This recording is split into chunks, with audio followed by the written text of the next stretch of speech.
This is a Brothers Grimm story called The Two Brothers. Now, in storytelling terms, it's probably not so very old because the shooting in the story is described as being with guns, not with bows and arrows. So here we are. So in storytelling terms, it wasn't so very long ago that there lived two brothers. One was a goldsmith, and he was a wealthy man because gold attracts gold. But he wasn't particularly kind-hearted. His brother, on the other hand, made a living by making and selling brooms. So he went out into the woods to collect the birch twigs for the sort of business end of the broom. And he also collected, I think it's usually coppiced hazel starts for the broom handle. So the broom maker had been blessed with two sons who were twins, completely identical twins. Very, very difficult to tell them apart. And sometimes the twins would go to their uncle's house and he would give them a meal of leftovers. Now, one day, the broom maker was out in the woods collecting twigs and what have you, and a golden bird, the like of which he'd never seen before, flew past. And the broom maker picked up a stone and threw it, but it didn't kill the bird, luckily, and one feather fell down. And so the broom maker picked up the feather and took it to his brother, and his brother said, "This is a feather of pure gold. Let me use it in my craft." So the goldsmith paid his brother, the broom maker, for the golden feather, but it set him thinking, I would like to have this bird. A few days later, the broom maker was out in the woods again, and he saw the bird fly past. And he saw which tree it flew into. And he climbed the tree and found the bird's nest. Don't do this, by the way, egg collecting is now illegal. He climbed the tree and found the nest, and found in the nest a beautiful egg. So he took the egg to his brother, and the goldsmith looked at the egg and realised this egg is of gold. And this set him thinking that he really needed that golden bird because he knew a secret about the golden bird, which I will tell you shortly. So, somehow or other, the golden bird ended up in the possession of the goldsmith. And he killed the golden bird and decided to eat it himself because the secret... Do you want to hear the secret? I bet you do, don't you? You want to know the secret. So the secret of the golden bird was that whoever ate the heart and the liver would find under their pillow every morning a gold coin. So the goldsmith's wife set to roasting the bird on a spit. And as she left the kitchen, the twin boys came in and they helped out by turning the spit so the bird would roast properly and not burn. And 2 pieces of meat fell from the bird onto the floor. And they were hungry. As children always are. But being poor, they didn't get much meat. So they picked up the 2 pieces of meat and quickly ate them. And what they ate was the heart and the liver. So when their aunt came back, they had to admit that they had eaten 2 pieces of meat, and their aunt guessed that was the heart and the liver. So she slaughtered a hen and took the heart and the liver from the hen and roasted that. So when she served the golden bird to her husband, and of course he ate the whole thing without giving her any, he didn't realise that actually he hadn't eaten the heart and the liver of the golden bird. So the next morning, when he looked under his pillow, of course he was so disappointed. Don't try this at home. He was really disappointed that there were no gold coins there. But the twin boys, of course, they were really surprised when the next morning, and the next morning, and the next morning, they found gold coins under their pillows, and they took them to their father. And of course, their father was overjoyed. This is the end of my poverty. And after some time, and there was quite a lot of gold, he admitted to his brother what had been happening. The goldsmith was really jealous and said to the broom maker, "This is dark magic. It is best if you send your sons away." So the broom maker, who was afraid of dark magic, took his sons out into the forest and left them there.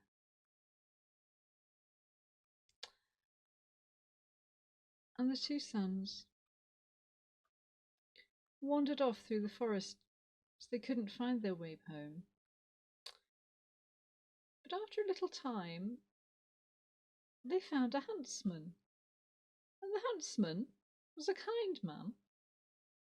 And he listened to their story and said, "I will be your foster father. I have no sons of my own. Stay with me. I will teach you how to hunt. I will teach you how to load and fire a gun. I will teach you how to kill an animal quickly without pain. I will teach you how to skin, how to gut an animal." And so for some years, that was what they did. And they became very good at their craft.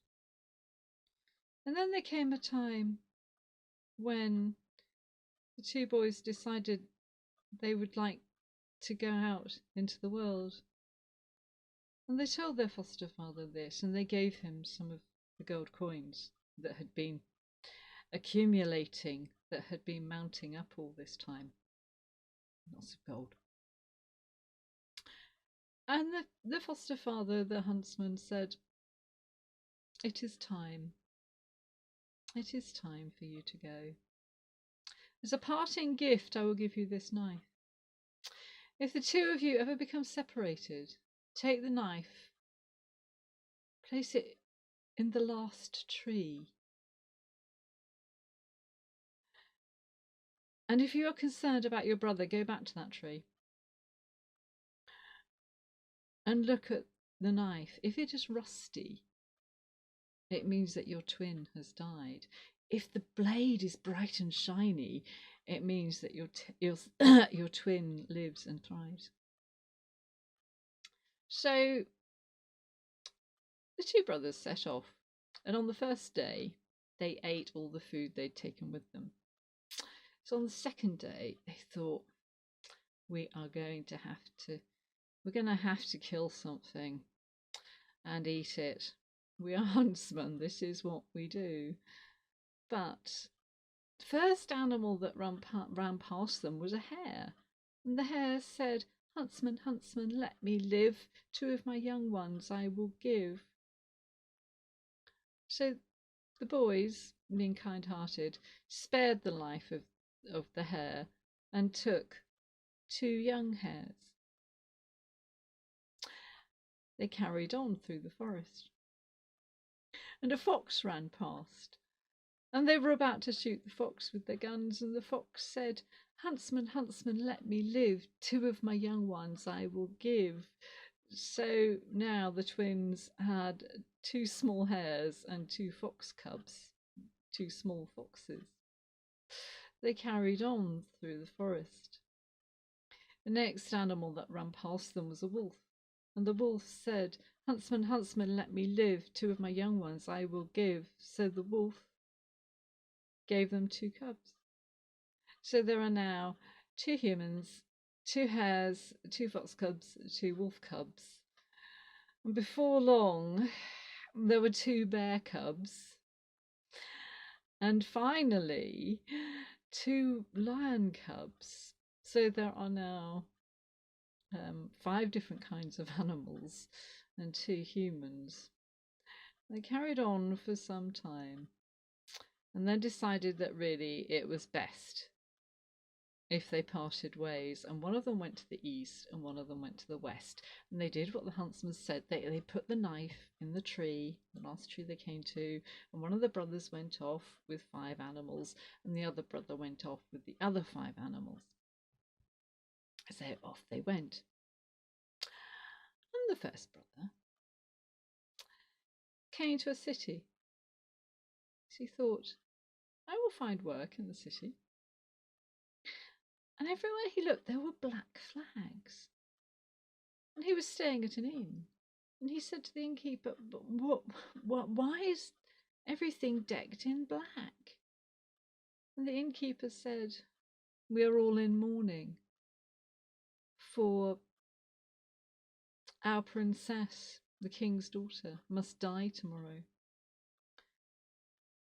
"What, you mean she's ill?" No, she's not ill. But up in the mountains lives a dragon with 7 heads. And once a year he demands to eat a maiden, a young virgin woman. And if he isn't fed, he says he will lay waste, he will damage all the crops and everyone will starve.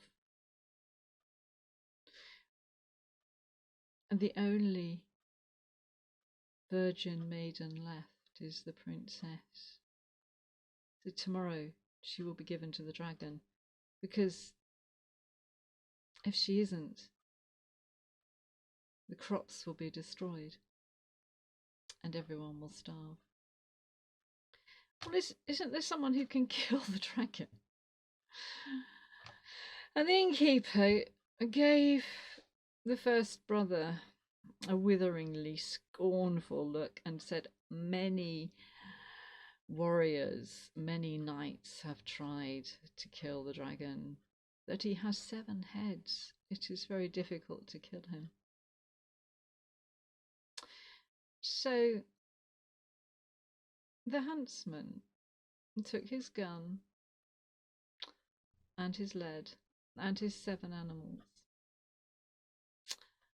and climbed the mountain. And there, at the top of the mountain, was a little chapel. And when he opened the door and walked in, on the altar of the chapel, 3 goblets, 3 chalices, 3 kind of wine cups lined up. And written, it said, "Whoever drinks of these wine cups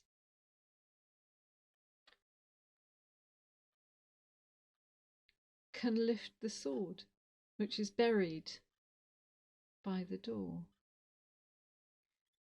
So the huntsman drank the wine from the cups, dug under the door, and there indeed was a sword. A magical sword. So all 5 of the animals and the huntsman at the top of the mountain, waiting for the dragon. And in the first light of dawn, he saw Coming up the mountain, the princess, and of course she's beautiful, because princesses always are. Walking behind her was the king's marshal, but he only walked part of the way up and left the princess to toil up the last bit of the mountain on her own. So the dragon appeared, and with the strength of the magical sword that he had dug up on the church door, and with his skill as a hunter, of course, the huntsman managed to kill the dragon and cut off all 7 heads. But I like to think that really the lion, the bear, the wolf, the fox, and possibly even the hare played their role in killing the dragon too. As teamwork's a wonderful thing. So it was a long and bitter battle. It's not easy to kill a 7-headed dragon, you know, even when you have a magical sword and a lion, a bear, a wolf, and a fox. So the huntsman had locked the princess in the chapel, and then he fell down. He had a little sleep, and next to him slept the lion and the bear and the wolf and the fox and the hare. So when the king's marshal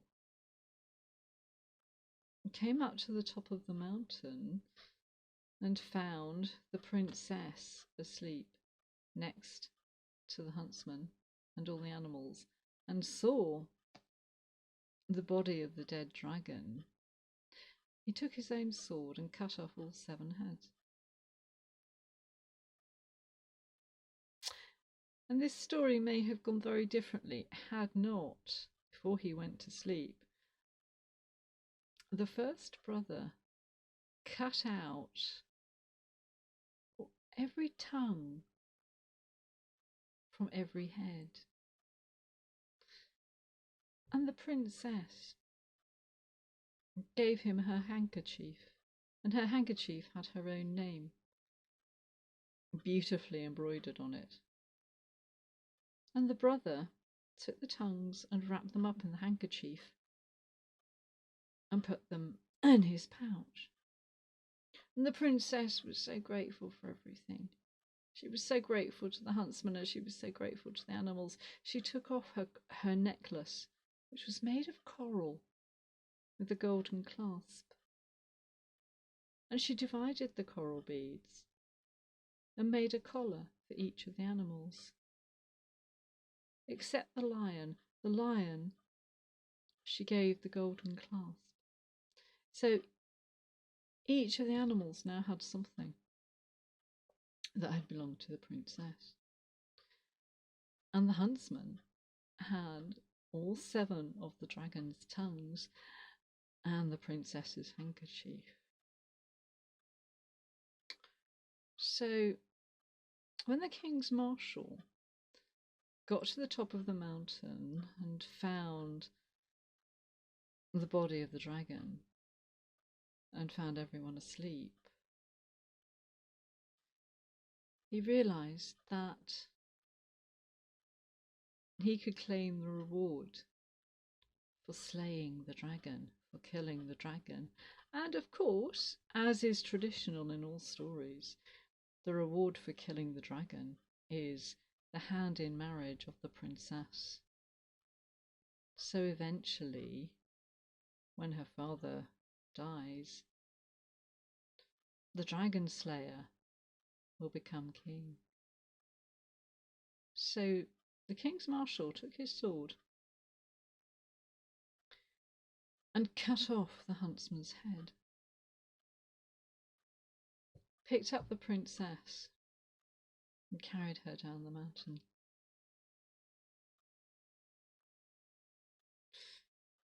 He said to her, "If you tell anyone the truth of what happened will kill you. So when the princess spoke to her father, she said, I will marry your marshal, but not for a year and a day. When all the animals woke up and realised that their friend the huntsman had lost his head, the hare said, I know a place where a plant grows, and the root of that plant can heal all wounds. So the hare ran off. And the next day at sunrise he came back with the root of a plant. And they placed the root in the huntsman's mouth and placed his head back on his body. His heart began to beat, and his lungs began to work, and blood began to flow. And he stood up again, confused as to what had happened, until the animals told him. Till the animals told him that the king's marshal had gone off with the dragon's heads and the princess. So, for the next year, the huntsman and his 5 animals simply wandered. They travelled. Great travellers. But they made their living. And after some time, well, after nearly a year, I suppose, the travellers found themselves back in the city. And now it was decorated with red flags. So when the huntsman asked the innkeeper, why are there red flags everywhere? The innkeeper said, for the wedding of our princess tomorrow. She marries the king's marshal, the man who killed the dragon. She will marry the dragon slayer. So the huntsman sat down at the inn's table and thought to himself, I would like some bread fit for a king. So he sent off the hare. And the hare ran up to the castle, managed to get past the guards, ran to the table where the princess was eating and tugged at her skirts. And when she looked down, she recognised the coral on the collar that the hare was wearing. And the hare said, my master, the huntsman, needs bread fit for a king. So the princess sent for the baker, and she had him take bread fit for a king to the inn where the huntsman was staying. So he sat down and ate the bread, and then he thought, I need some meat fit for a king. So he sent the fox, being ever crafty and ever cunning, he sent the fox to the castle, and the fox went to where the princess was sitting and tugged at her skirts, and she recognised the fox's collar.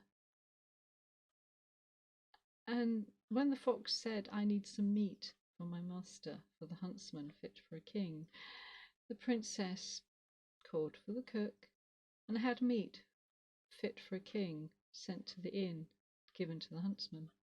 And then the huntsman said, I think I'd like some vegetables. So it's a little bit odd that the wolf went to get the vegetables.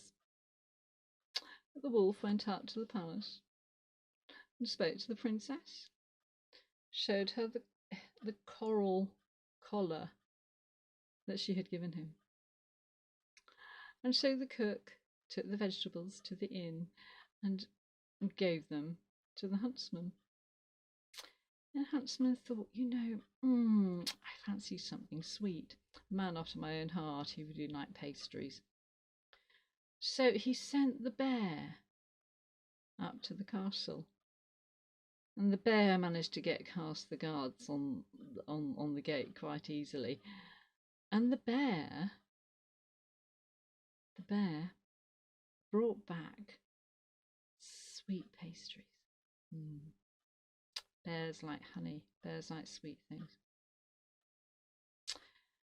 So all that was left from the meal was wine. So the lion, with the princess's golden clasp still around his neck, the lion went to the palace.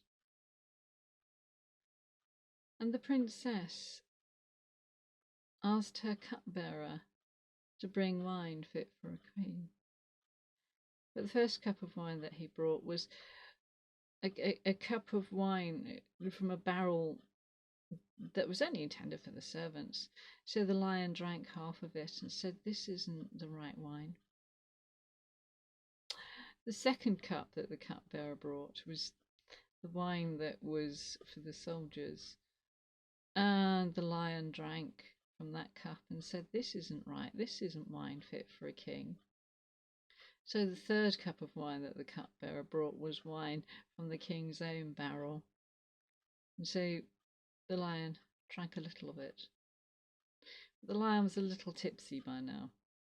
So the cupbearer took the cup of wine to the inn where the huntsman was staying. So the king said to his daughter, Why did those 5 animals come and talk to you, and why did you give each of them something? The princess said, "They are the animals that follow the huntsman who really killed the dragon." And the king was intrigued by this and said, "Send for him." And at the same time, the huntsman had said to the innkeeper, "I am going to go to the king's castle. I am going to marry his daughter." And he sent a message to the king to say, "I need clothes.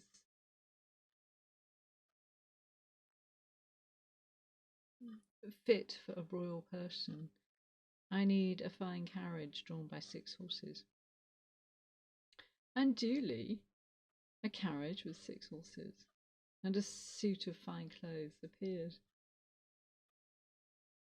And I think the innkeeper was quite impressed. So the huntsman arrived at the castle with all 5 of his animals in the fine carriage drawn by 6 horses. And of course, truth will out, for truth can never be hidden. And the king's marshal, well, it was, of course, our lovely huntsman who married the princess.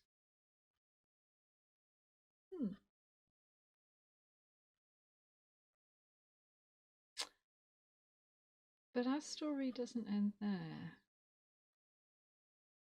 because we need to find out what happened to the twin brother, don't we? Do you want to know what happened to the twin brother? Do you want to know? I think you do. I think you do. The huntsman, once he'd married the princess, settled down into life as the husband of a princess and as heir to the throne.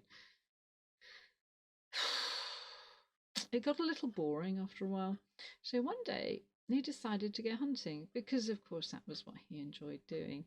But the forest near the castle was enchanted by dark magic. So the huntsman, his 5 animals, set off into the forest, but the servants who were accompanying him refused to go in. They waited at the edge of the forest. And the huntsman saw a doe, a deer, a female deer, a beautiful white doe, running into the forest, and he thought, that's a worthy thing for me to hunt. So he followed the doe as she ran through the dark forest, and all his 5 animals followed him. And she led him deeper and deeper and deeper into the darker part of the forest. And then night fell. The huntsman was cold, so he lit a fire. And he heard from up in the tree a female voice calling down, saying, I'm so cold, let me share your fire. But the voice belonged to the enchantress who had enchanted the forest. And she said, I'm afraid to come down and warm myself at your fire because of all your animals. The huntsman said, they won't hurt you. But the enchantress took a twig from the tree, climbed down the tree, and she touched each animal in turn with the twig from the tree. And each animal turned to stone. And then she touched the huntsman, and he too turned to stone.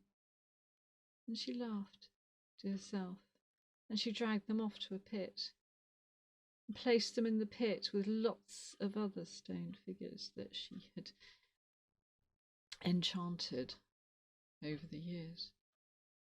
So, after a few days, when her husband didn't return, the princess was getting quite worried. But as luck would have it, the twin brother had become worried about his twin and had looked at the knife in the tree to find that it was half rusty and half bright. But he had managed to find the city where his twin now lived as the husband of a princess.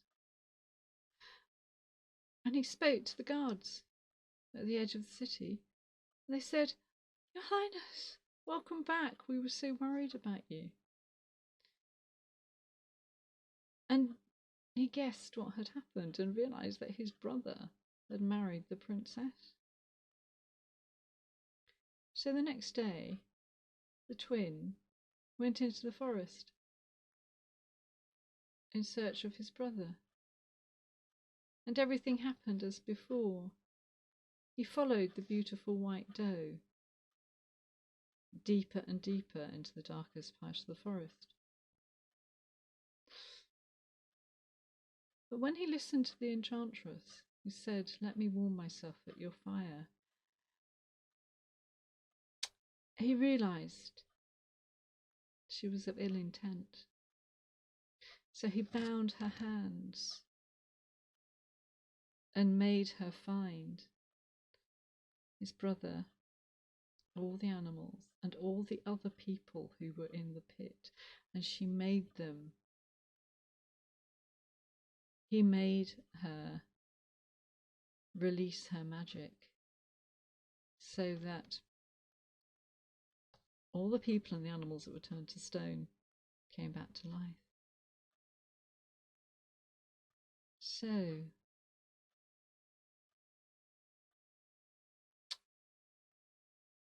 being huntsmen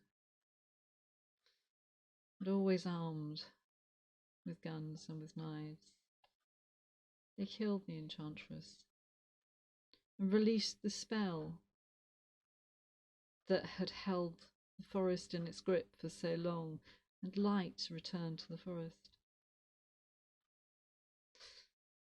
So the twin brothers were reunited. And so it was that the young husband returned to his young wife with his brother.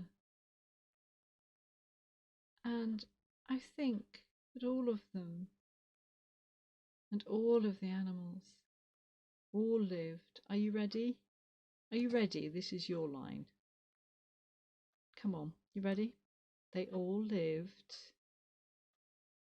happily ever after.